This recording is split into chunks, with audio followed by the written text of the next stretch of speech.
Assalamualaikum warahmatullahi wabarakatuh. Selamat datang kembali pada channel saya. Pada video kali ini kita akan mendiskusikan bagaimana formulasi hukum Bragg dalam ruang kisi resiprok.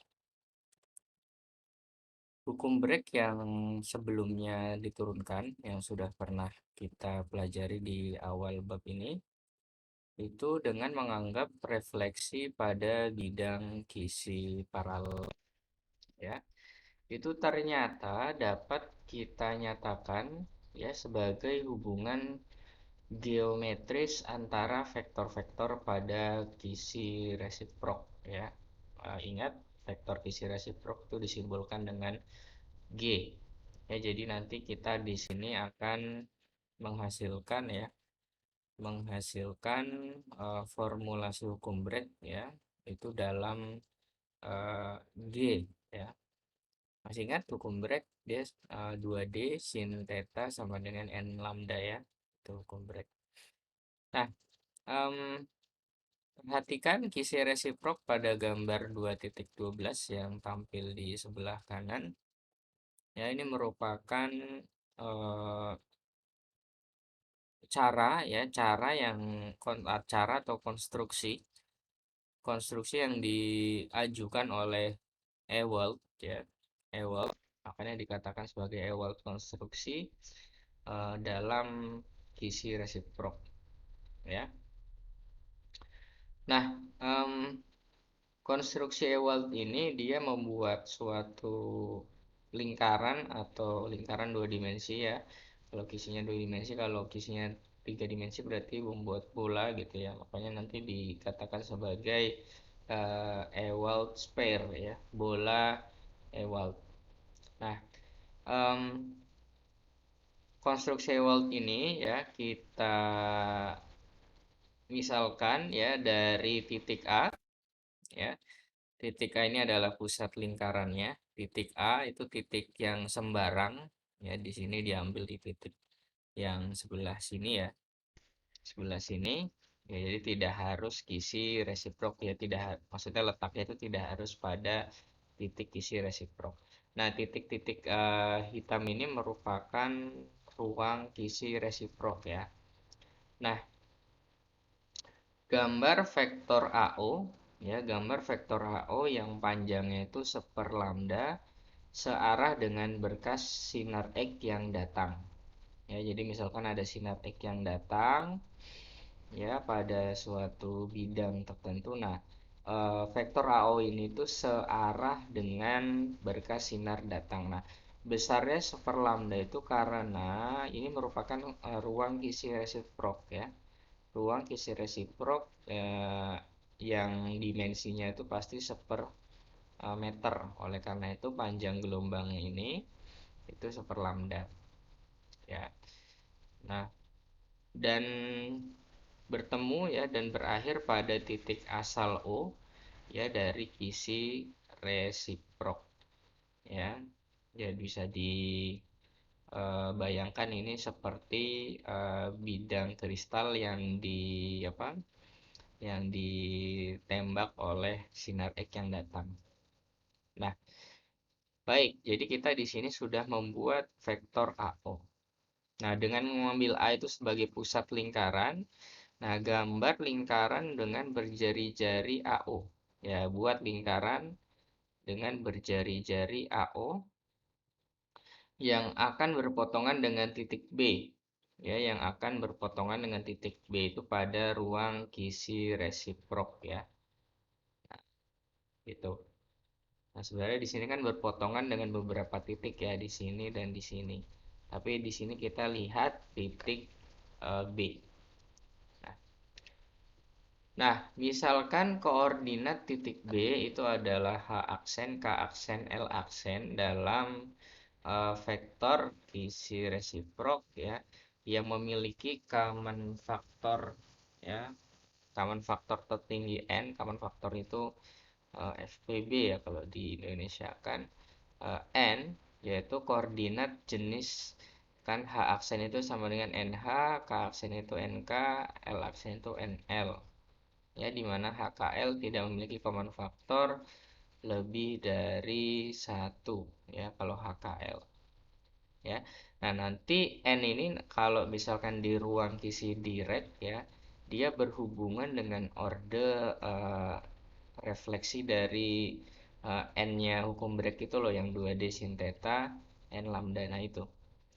Nah, jelas ya, karena di sini titik B merupakan titik isi resiprok, maka OB ini merupakan vektor resiprok, ya. Jelas ya, OB ini merupakan vektor resiprok. Oleh karena itu, vektor OB itu merupakan normal, ya, normal terhadap bidang H aksen, K aksen, L aksen atau HKL, ya, bidang HKL.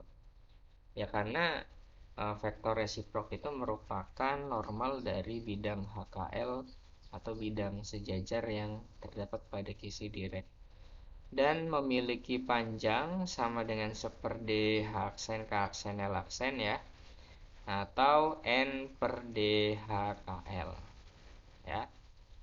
Nah, ini saya sisakan sebagai kalian untuk dipahami, ya, kenapa ini N per D H KL.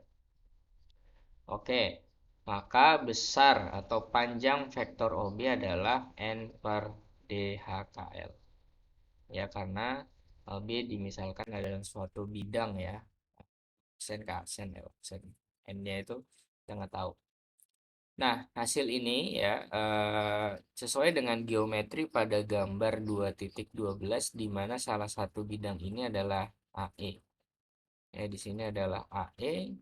AE ini merupakan garis bagi, ya, garis bagi vektor resiprok OB, ya, sehingga sudut ini, sudut EAO itu sama dengan sudut EAB sama dengan theta, ya. Dari segitiga AOB ini, dari segitiga AOB ini bisa kita katakan bahwa OB itu sama dengan 2 OE, ya, di mana OE itu sama dengan OA sin theta, ya.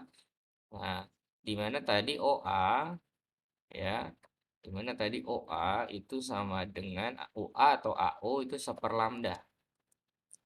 Ya, jadinya di sini OA diganti seperlambda jadi 2 sin theta per lambda, persamaan 2.27, ya. Nah, dari 2.26 dan 2.27, nah OB kan N per DHKL. Ini sama dengan 2 sin theta per lambda. Nah, N per DHKL 2 sin theta per lambda. Nah, ini DHKL-nya dan lambdanya tukeran, 2DHKL sin theta sama dengan N lambda. Nah, dari Ewald construction ini ternyata kita bisa menurunkan lagi hukum break, ya, dimana N nanti merupakan orde refleksi. Nah, tadi yang sudah saya sampaikan, perhatikan bahwa jika koordinat titik resiprok, ya, jika koordinat titik resiprok tadi, ya, B tadi NH, NK, NL itu memiliki common factor N, maka titik ini merepresentasikan orde refleksi ke N pada bidang HKL. Jadi misalkan kita punya titik resiprok itu 2, 2, 2 gitu, ya. Ini kan N-nya itu sama dengan 2 dari bidang 1, 1, 1. Nah, artinya bidang 2, 2 itu merupakan, ya, refleksi dari orde kedua, ya, N-nya 2 dari bidang 1, 1, 1. Nah, jelas terbukti, ya, dari apa yang sudah kita jelaskan sebelumnya, dari konstruksi Ewald ini, ya, konstruksi geometris Ewald ini menunjukkan bahwa hukum break akan berlaku untuk panjang gelombang lambda yang menghasilkan lingkaran Ewald dengan jari-jari 1 per lambda dari pusat titik A, ya, yang berpotongan di titik-titik kisi resiprok. Jadi yang dipotong oleh lingkaran Ewald, ya, titik-titik yang dipotong oleh lingkaran Ewald pasti merupakan titik kisi resiprok. Nah, penurunan ini dikenal sebagai Ewald construction. Hukum break sebenarnya memiliki bentuk persamaan yang berbeda ketika diturunkan pada ruang kisi resiprok, ya. Jadi tidak menggunakan ini lagi karena ini akan lebih akan lebih rumit ya daripada yang akan kita turunkan selanjutnya ini. Nah, untuk menurunkan modifikasi hukum break ya, kita gambar ulang vektor AO, OB dan AB sehingga vektor ini diperbesar dengan faktor kelipatan 2pi. Tadi kan AO atau OA tadi kan panjangnya 1 lambda ya. Nah, di sini kita gambar O aksen, A aksen, A aksen, O aksen. Ini besarnya di kelipatan 2pi. Ya, tadi kan AO kan 1 lambda. Kemudian A aksen B aksen juga digambar dan O aksen B aksen karena ini merupakan vektor kisi resiprok ya, maka dia dituliskan sebagai G. Nah, kemudian A aksen O aksen yang sudah dijelaskan sebelumnya ini merupakan vektor yang arahnya searah dengan arah sinar datang. Oleh karena itu di sini disimbolkan sebagai vektor K. Jadi K ini merupakan vektor sinar datang. Kemudian O aksen B aksen tadi vektor resiprok. Ya, dia disebutkan dengan G ya, vektor uh, resiprok fundamental. Nah, berdasarkan aja aljabar vektor, maka di sini K aksen ini adalah vektor arah sinar terhambur. Ya, jadi nanti A aksen B aksen ini merupakan vektor arah sinar terhambur dan besarnya dan vektornya K plus G ya, berdasarkan aljabar vektor. Nah, agar terjadi difraksi titik B aksen ini ya harus berada atau dipotong pada lingkaran. Ya, sehingga dari sini bisa dikatakan bahwa karena ini kan merupakan lingkaran ya, maka kan A aksen O aksen adalah jari-jari dan A aksen B aksen juga adalah jari-jari. Maka ya panjangnya A aksen O aksen harus sama dengan A aksen B aksen. Ya, A aksen B aksen K plus G vektor ya. A aksen Q aksen O aksen K.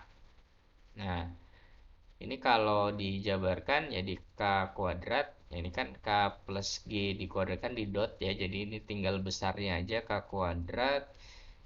Ini kan udah kuadrat ya, jadi di dot kan nanti K dot K, ini G kuadrat 2K dot G. Kalau ini dicoret, habis, jadi tinggal 2K dot G plus G kuadrat sama dengan 0. Nah, persamaan 2.8 ini merupakan hukum break ya, yang diturunkan dari konstruksi Ewald. Ya, ini merupakan hukum break. Ini sebenarnya sama ya, ini hukum break. Tetapi kita nurunkannya secara geometris dengan vektor kisi resiprok Q. Itu yang saya maksud hukum break dalam ruang kisi resiprok itu ini. Nah, dan ini persamaan ini tuh akan kita gunakan dalam menjelaskan Brillouin zone ya, Brillouin zone yang akan kita diskusikan secara terpisah. Nah, vektor A aksen B aksen merupakan arah dari berkas terpantul atau terhambur ya. Tadi sudah dijelaskan jika disimbolkan oleh K aksen ya. Nah, K aksen sama dengan K plus G. Yang menghasilkan kalau kita cari K aksen dot K aksen, K aksen dot K aksen atau K aksen kuadrat itu sama dengan K kuadrat. Nah, K aksen kuadrat K aksen dikurangin K itu sama dengan delta K sama dengan G. Nah, hasil ini memberikan makna bahwa hamburan atau difraksi sinar X itu tidak merubah besar vektor gelombang K atau segitiga A aksen O aksen B aksen segitiga sama sisi, tetapi hanya merubah arahnya sejauh 2 theta. Selain itu, gelombang hambur itu berbeda dengan gelombang datang oleh vektor E. Oke, seperti itu hukum break dalam ini ya, hukum break dalam ruang kisi resiprok 2K dot G ditambah G kuadrat sama dengan 0. K adalah vektor gelombang sinar datang, G adalah vektor resiprok. Terima kasih sudah menyimak video ini hingga selesai. Semoga bisa dipahami dalam menjelaskan konsep-konsep selanjutnya khususnya pada konsep Brillouin zone. Terima kasih. Wassalamualaikum warahmatullahi wabarakatuh.